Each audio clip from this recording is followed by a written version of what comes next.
Hello everyone, in this video, I'll be translating and summarizing the latest Urdu broadcast by Moeed Pirzada to make it accessible for our English-speaking audience. Let's go through the key developments and insights in Moeed Pirzada's words. No one truly knows the exact effect of Shahbaz Sharif's childhood loves, but Pakistan's political circles are very well aware of his childhood wishes, that somehow he gets a face-to-face meeting with the American president. Now it seems that, according to the Pakistan Foreign Office, on Tuesday, the 23rd of September, Shahbaz Sharif's heartfelt childhood wish will be fulfilled when he, along with 6 or 7 Muslim leaders, referred to as the selected Muslim leaders, will meet US President Donald Trump. In reality, Shahbaz Sharif wishes for a separate private meeting with Donald Trump, where he could discuss the future of General Asim Munir.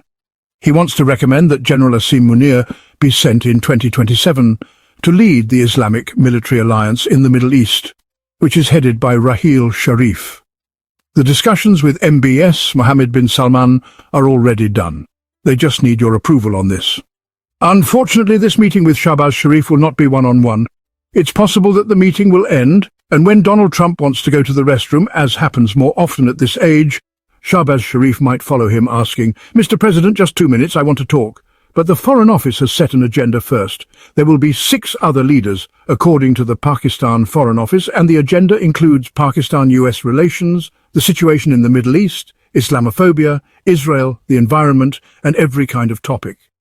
If Shahbaz Sharif gets the chance, obviously his heartfelt childhood wish will not be fully realized. But this is not the only problem. The problem is that in America itself, the Israeli newspapers and American publications, which continuously write about the United Nations General Assembly meetings, nowhere mention Shahbaz Sharif. May God forbid that something unfortunate happens to him. Let me share some consolations with you. According to Israeli and pro-Israel American publications like Axios, there are 2 meetings. One meeting on Tuesday at 2:30 p.m. has the White House's invitation for 6 Muslim leaders who are called the selected Muslim leaders. Pakistan is not among them. Who are these Muslim leaders? They include Saudi Arabia, United Arab Emirates, Turkey, Jordan, Qatar, and Egypt, making 6 or 7 countries. But Pakistan is not there, as you can hear. I will also share the agenda of this meeting with you. The second meeting, also on Tuesday, is being held on the invitation of the GCC countries, that is, the Gulf Cooperation Council, for the American president. The first meeting is on the White House's invitation. The second meeting is by request of the 6 GCC countries. The second meeting also includes Saudi Arabia, Qatar, Bahrain, Oman, Kuwait, and United Arab Emirates. Again, Pakistan's name is missing. If Shahbaz Sharif is included in any meeting, it's more likely the GCC meeting. That means Pakistan's mission, headed by a highly capable Ambassador Asim Iftikhar, must have put in a lot of effort, like dragging a mouse on an old Apple Mac and somehow pulling Shahbaz Sharif into a meeting. Because Shahbaz Sharif and Pakistan don't really fit the agenda of either meeting, let me share the agenda of the first meeting, which the White House invited for. The agenda is to ask proposals from these Arab and Muslim leaders about what their proposals are for post-war Gaza reconstruction and how much money they can provide. They are also expected to contribute to forming a Muslim or Arab military force inside Gaza. This is the background for the meeting. On the 29th of September, a summit meeting will take place inside the White House between US President Donald Trump and Israeli Prime Minister Benjamin Netanyahu. At this time, a military operation is ongoing in which Israeli forces claim to have driven out more than 500,000 Palestinians from Gaza. They expect to clear Gaza by the 29th, push people to the border. But then the question is, where will these people go? What will be the post-construction, post-war reconstruction? Who will fund it? Who will contribute forces? These are the matters for discussion, and Pakistan clearly has no significant role in this. The second meeting, with the GCC countries' invitation, includes Saudi Arabia, Qatar, United Arab Emirates, Oman, Bahrain, and Kuwait. Their concern is that Israel's attack on Hamas leaders in Qatar has punctured the sovereignty of GCC countries. They want a US response. Now, whether GCC countries are taking Shahbaz Sharif along to say, this is our new narrative. If you don't support us and don't provide collective security umbrella, Pakistan's Prime Minister will provide a nuclear umbrella against Israel. If that's the reason Shahbaz Sharif is included in the meeting, then it's understandable. But otherwise, Shahbaz Sharif doesn't really fit the agenda of these meetings. You might remember that long ago in Pakistan there was a quiz program very popular on PTV or Pakistan television, hosted mainly by Quraish-Pur, with assistance from Abdullah Baig Iftar Arif. In that program, a frequent question was, what is the reason for fame? Is it because of film, literature, politics? Right now, Pakistan has two leaders whose reasons for fame are, well, quite different. One's fame is because he got a 1-hour lunch with Donald Trump, and the other became Prime Minister through an election where he did not get a single vote, and now is meeting the US President face-to-face. Also, just note that for the last 3 or 4 days, the defenders of this regime on Twitter have been saying that Pakistan sent a strong message to America and Israel by joining hands with Saudi Arabia.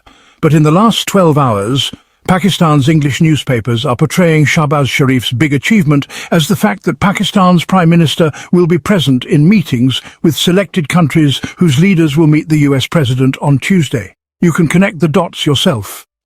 I will give you one more example to help you understand the world order. At the United Nations General Assembly, the new president of Syria, with a neatly trimmed beard wearing a nice suit, is arriving. Earlier he was part of Al-Qaeda and other groups. This is probably the first time in 58 or 60 years that a leader from Syria is allowed to speak at the UN General Assembly. The last time Syria got this opportunity was in 1967. Undoubtedly, Bashar al-Assad and his father, Hafiz al-Assad, had a very poor human rights record. But was the real reason something else? The real reason was that the Syrian regime that came to power in 1970 to 71 opposed Western policies. They were anti-West. They were expelled from international circles. Now, with Ahmed al-Shara's return, who met Donald Trump recently in Riyadh, Saudi Arabia, and also met French President Macron, the West has re-entered Syria. We will discuss this in more detail later. A major development today, Sunday, is that the UK, Canada and Australia have formally recognised the Palestinian state and supported the two-state solution. On Monday, France, along with Belgium, Portugal, Malta and Luxembourg, will also recognise Palestine formally. For Israeli Prime Minister Netanyahu, this is a huge setback. His response in a video message was that this recognition supports Hamas and terrorism, referring to the events of October 7th. The countries supporting Palestine include Britain, France and others. He also sent a message without naming countries, especially warning Britain that no Palestinian state can be created west of the River Jordan. Israel's National Security Minister Itamar Ben-Gvir has officially stated they will soon bring a resolution or law to the Israeli Knesset to impose Israeli sovereignty formally over the West Bank, essentially annexing it. So the question arises, despite what Britain, France, Australia and Canada are doing, why is there complete silence from the US on Israel's recent actions and Netanyahu's stance? This is a major setback for both Netanyahu and Trump. There are several reasons for this. First, all these countries, France, Britain, Australia, Canada, Portugal, Belgium, Malta, are allies of Israel and the United States, but within this alliance there are internal pressures. Britain is significant because it sanctioned Israel via the 1917 Balfour Declaration, which it recognized and supported but also committed that non-Jewish Arab communities would not be harmed. This historical baggage makes Britain feel responsible for these developments and the current situation. France and other countries share similar concerns. This is not just symbolic, it represents a growing negative sentiment against Israel in European politics. Israel has always portrayed itself as a victim, especially in the last 70 to 80 years, but the mood is changing. The powerful Arabs of the Arab world are behind us, both in front and behind. Now Israel is no longer seen in Europe and within the Maghreb not as a victim, but as an aggressor, a face of aggression. And this moment marks that the Israeli lobby no longer holds the same power. There is power, no doubt, but the kind of power the Israeli lobby once had is no longer there. It is diminishing because the narrative and the statements are cracking. Now, if you look at the last few weeks or days, you have seen a huge rally by Tommy Robinson with 100,000 people marching all the way to Westminster. They crossed bridges, declaring that their free voice and freedom of expression are being suppressed in Britain. It's all nonsense and drama. You well understand that behind such a large rally there is significant financing. And now you should understand clearly who is financing Tommy Robinson to put pressure on the British Labour government starring Sir K.E. Similarly, just a few days earlier in Britain, the government of Emmanuel Macron, the Prime Minister of France, also fell, and Macron was dealt a big blow. But despite these shocks, neither France nor Britain has stopped. and this is an important moment for the Zionist movement. Now, within this movement, it's evident that the left-centre political groups, NGOs, human rights organisations and civic organisations across every capital, London, Paris or some German city, have included Muslim movements as part of it. These Muslim movements are those that have raised their voice with the liberal West, joined forces and moved forward shoulder to shoulder. However, the Muslim perception of human rights faces a big problem. For the entire Muslim world, the human rights concern is selective. Muslims' understanding of human rights only extends to where oppression is happening in the Maghreb, wherever the Maghreb is oppressive or Israel is committing atrocities. Then their human rights concerns arise for those Muslims. They think that if any injustice is happening to Muslims, it is only when the Maghreb or Israel is involved, and only then do they care about human rights. But what about what is happening in Africa or elsewhere in the world? What about the human rights situation inside the Muslim world itself? Or in China, which is the caliphate for the Muslim world? What is the state of human rights there? Inside the Muslim world, you will never find any perspective or voice that says, "Have you ever heard any Pakistani leader Danish war, any newspaper, any political leader or TV anchor raising the question of what the human rights of Muslims in the east of Saudi Arabia are? Or what is the human rights situation in Iran? Or what kind of human rights do the labourers coming into Qatar have? What is happening in Bahrain? What is happening in Oman? Except for flashy areas in Dubai, what are the conditions of labour living a few miles away in different parts of Dubai? How does the law treat them? What is happening to the Uyghurs in China? Has any Muslim leader or newspaper ever said, what is the human rights situation in Balochistan, Pakistan? Or about the treatment of Pashtun tribes in tribal areas? Or what about human rights in Azad Kashmir or Gilgit-Baltistan? There is a very selective definition of human rights within the Muslim world, and I will elaborate on this further. Alongside this, consider that news has come from Pakistan that some of the people who were allowed to come to Mission Noor have been arrested by the police in Pakistan. This will be an interesting scene to see what sections of law will be applied to them. Coming back to Palestine and Israel, Hamas and the Palestinian Authority have both welcomed the recent developments, but Hamas has said they want practical steps. There should be a ceasefire and peace. The international community needs to take steps to stop Israel's attempt to annex the West Bank. On the other hand, I already told you that Iqbal bin Gabir is bringing legislation to annex the West Bank. The situation on Sunday morning is that 18 high-rise apartments in Gaza have been destroyed. Since August, Israeli forces have destroyed over 100 large buildings. According to the Israeli army, 500,000 people have been displaced from Gaza, while Hamas says the number is 300,000 displaced, with 900,000 still remaining there, including hostages. Hamas has issued a statement saying that the actions of the Israeli army are putting the hostages' lives in danger. According to the international news agency Reuters, 60 Palestinians have died in the past 24 hours. This is the situation on the ground. About Pakistan, I have mentioned already. Now, looking at another development, Donald Trump on Sunday once again gave a very strong statement saying that talks are ongoing with the Taliban regarding the Bagram Air Base. He said they want the Bagram Air Base at all costs. America built it. They have invested in it.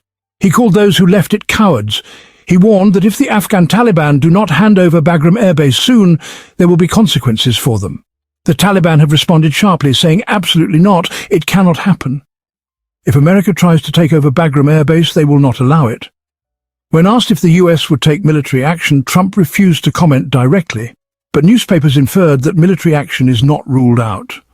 Trump is thinking about economic pressure too, and they also have money that the US froze in Afghanistan. There is potential for economic aid as well. Here lies an essential dilemma and contradiction between the two positions that need to be understood from the lens of international relations. The Afghan Taliban fought the US for 20 years. If they give Bagram Air Base to the US, it will appear to the Afghan people as if they have capitulated, accepted defeat and surrendered. It would be a stain on their independence and a serious threat to their legitimacy. But Trump does not see it that way. From Trump's perspective, the US has over 700 bases worldwide. As I discussed with Jan Tariq Khan, there are 19 US bases in the Muslim Middle East, including 3 fully functional and 6 relatively dormant, and 13 major bases such as Al Udeid in Qatar and a large naval base in Bahrain.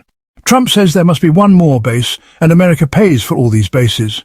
According to him, this base is necessary to keep an eye on China and of course Pakistan, which has decided to confront America alongside Saudi Arabia in the Middle East. Hence, they want to keep an eye on Pakistan as well. Meanwhile, there is suspicion about Pakistan's defense minister, who issues statements about Afghanistan every 24 hours, recently confirming Afghanistan is an enemy country. These posturings and positions from Pakistan are done to keep Afghan Taliban under pressure, favoring the US. Moving on, what do American experts say about this? They say Trump's idea is impractical because even if the Afghan Taliban agree, which is unlikely, maintaining 10,000 troops or any forces there will be costly.